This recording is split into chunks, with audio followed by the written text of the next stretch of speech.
Hello everyone, good evening সবাইকে। তো কালকে জন্মাষ্টমী ছিল, আজকে গপু আর একটা জামা পরেছে। তো চলো তোমাদের সাথে শেয়ার করি, তোমরা বলবে কমেন্টে আমার গপু সোনাকে কেমন লাগছে। তোমরা নিশ্চয়ই কালকের ভিডিওটাও দেখেছো যে গপুকে মা কত কিছু করে দিয়েছে। তো মা চেষ্টা করবে সামনের বার আরো অনেক কিছু করে দেওয়ার। তো চলো তোমাদেরকে গপুকে দেখাই। এই দেখো আমার গপু সোনাকে কেমন লাগছে বলো। আর এটা হচ্ছে ছোট গপু সোনা আমাদের।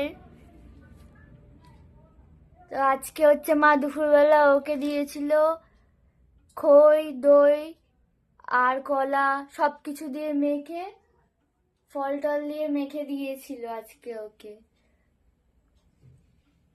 তো তোমরা কমেন্টে জানাও আমাদের গপুকে তোমাদের কেমন লাগে। আমি এর আগেও অনেক ভিডিও ছেড়েছি গপুর। তো তোমরা প্লিজ কমেন্টে জানাও কেমন লাগে গপুকে, আর আজকে কেমন লাগছে এই জামাটা পরে সেটাও জানাও।